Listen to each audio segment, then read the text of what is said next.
ہماری بے حسی کو بیدار کرنے کے لیے، ہمارے ضمیر پر دستک دینے کے لیے ایک دوست نے، انقلابی دوست ہیں، ان کا ایک سوال ہے کہ زوال اور انحطاط کے اسباب اور محرکات کیا ہیں؟ زوال و انحطاط کے محرکات و اسباب کیا ہے؟ یا اس کو دوسرے اینگل سے، زاویے سے اس سوال کو ہم یوں بھی پٹ کر سکتے ہیں کہ اصلاحی کاوشیں ناکام کیوں ہو رہی ہیں؟ ناکام کیوں؟ لہٰذا فلسفہ انقلاب بھی اس کا عنوان ہو سکتا ہے کہ انقلاب کا فلسفہ کیا ہے؟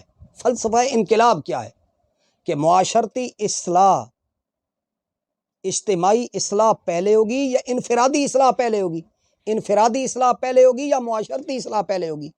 لہٰذا اصلاح کی ترتیب انقلاب کیا اجتماعی، سیاسی، اصلاحی اصلاح پہلے ہوگی؟ کیا پہلے سیاسی انقلاب آئے گا، اس کے بعد اخلاقی انقلاب آئے گا، اصلاحی انقلاب آئے گا، معاشرتی اور سماجی انقلاب آئے گا؟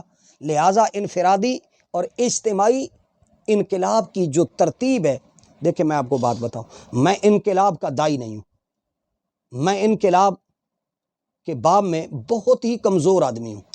میرے سے آپ سوال کرنا چاہیں تو میں اس کا ثواب آپ کو تسلی بخش نہیں دے سکوں گا۔ میں سیدھی سی بات بتا دوں، مجھے پھوت مارنے کی اور مجھے یوں مغرور ہو کر بھئی انقلاب آئے گا، میں انقلاب کی خوشخبری نہیں سنا سکتا، اور میں انقلاب کے بارے میں آپ کو کوئی اس طرح کی باتیں نہیں بتا سکتا کہ انقلاب آنے والا ہے، یہ ہمارے استادوں سے، مشائخ سے، بزرگوں سے، مفکرین سے پوچھنا چاہیے۔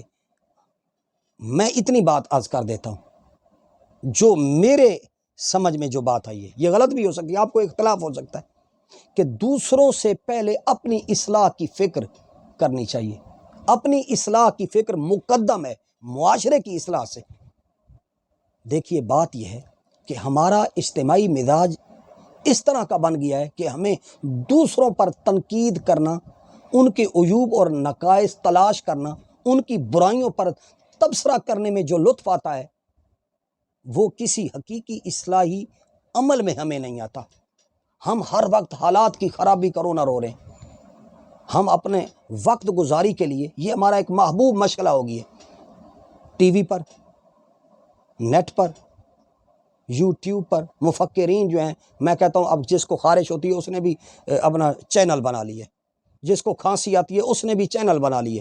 ہم چینلوں پر بیٹھ کر معذرت کے ساتھ جو خود ہم نہیں کرتے لوگوں کو واعظ کر رہے ہیں، جو ہم خود نہیں، جو چیزیں ہماری زندگی کا حصہ نہیں ہیں، وہ دوسروں کو پتہ نہیں یہ ہمیں کیا ہو گیا ہے، ہم کس مرض کے شکاری ہو گئے۔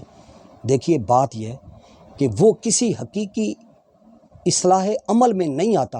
یہ جو ہم تنقید کرتے رہتے ہیں دوسروں پر تبصرے، لطف کلام کے لیے، لذت کلام کے لیے، بڑا بننے کے لیے، مفکر کہلانے کے لیے، مسلح کہلانے کے لیے، ہم مسلح ہیں، ہم بڑے دین کے، ہم نے علم اٹھایا ہوا ہے، ٹھیکیداری۔ دیکھیے میں آپ کو بڑے دردمندانہ لب و لہجے سے عرض کروں گا کہ حالات کی خرابی کا شکوہ کرنے سے پہلے آپ کو، مجھے خود اپنے گریبان میں جھانکنا چاہیے کہ ہم کیا کر رہے ہیں، اپنے حصے کی جو ہماری ڈپٹی ہے، جو ہمارے ذمہ جو فرض عائد ہوتا ہے، ہم کیا کر رہے ہیں، جس کے ہم نے نئے اسلوب ہم نے ایجاد کر لیے۔ ہم کوئی بامانہ قدم اٹھانے کو اصل میں تیار نہیں ہیں۔ ہم زوال زدہ قوم کے فرد ہیں، اصلاح احوال کے لیے کوئی جھنڈا بلند کرتے بھی ہیں تو وہ ہماری خواہش اور کوشش یہ ہوتی ہے کہ اصلاح کے عمل کا آغاز جو ہے وہ ہماری ذاتی ذات سے نہ ہو، کسی دوسرے سے آغاز ہو۔ ہماری اصلاحی جد و جہد اس ذہنی مفروضے کی بنیاد پر آگے بڑھتی ہے کہ ہمارے سوا ساری دنیا کے لوگ خراب ہو گئے، باقی سب گندے ہیں۔ ہم دوسروں کو گندا کہتے ہیں، اپنے آپ کو گندا کہنے کو تیار نہیں ہے۔ لہٰذا ہم دوسروں کے اعمال اور اخلاق کو درست کرنے کی جو ذمہ داری ہے وہ ہم دوسروں پر عائد کرتے ہیں۔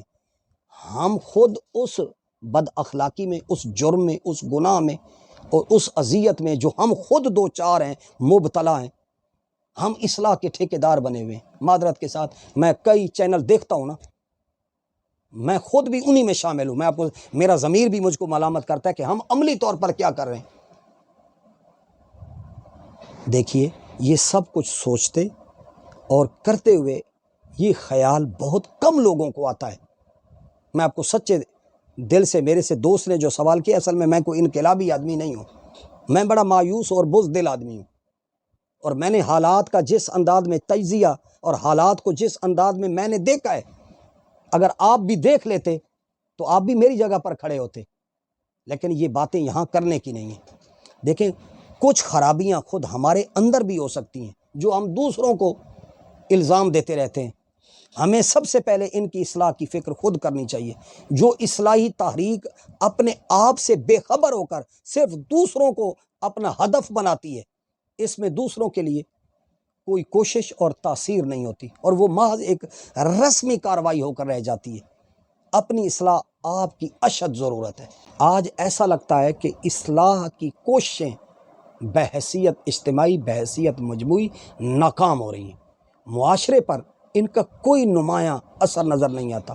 ہمارا واعظ، ہماری تبلیغ، ہمارا یہ ڈائلاگ، یہ ہمارا مکالمہ، یہ ہمارے فہم دین کی کلاسیں، یہ ہمارے مدارس، یہ ہماری مساجد، یہ ہمارے واعظ، یہ ہماری نصیحتیں، یہ ہم ایک پیشے کے طور پر اختیار کرتے ہیں.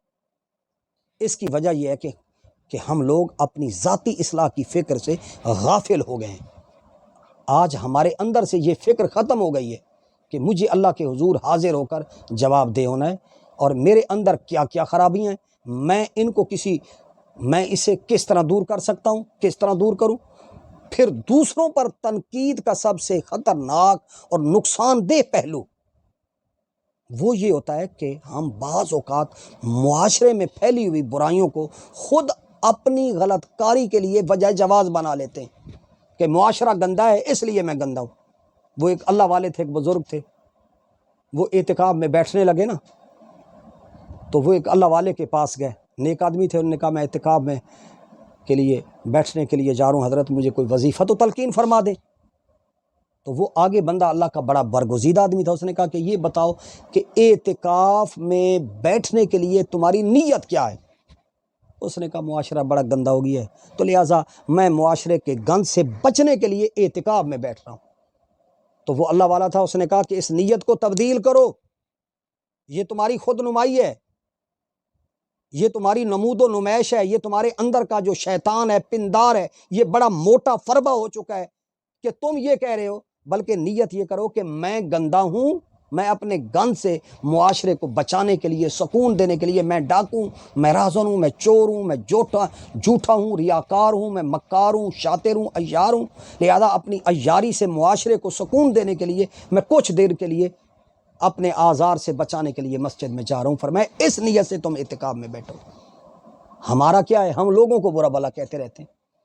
لہٰذا یہ ہم اکثر کہتے ہیں کہ یہ کام تو ٹھیک نہیں ہے، لیکن زمانے کے حالات کو دیکھتے ہوئے ہمیں کرنا ہی پڑتا ہے. ہم اپنے زمانے اور زمانے کی ساری برائیوں کا تذکرہ اس انداز سے کرتے ہیں جیسے ہم ان تمام برائیوں سے معصوم ہوں اور محفوظ ہوں. پھر ان تذکروں کے بعد جب عملی زندگی میں پہنچتے ہیں تو ان کاموں کا بے تکان ارتکاب کرتے چلے جاتے ہیں.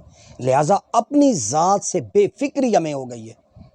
اوقات زندگی اور لمحات زندگی کی ہمیں قدر نہیں ہے. ہم صبح سے لے کر شام تک اپنا وقت دوسروں پر تنقید، تبصرے، جس طرح ہمارے ماشاءاللہ میڈیا کے افراد جو ہیں وہ صبح سے لے کر شام تک جلاؤ گراؤ گندا کرنے میں ان کی ڈفٹیاں ہیں.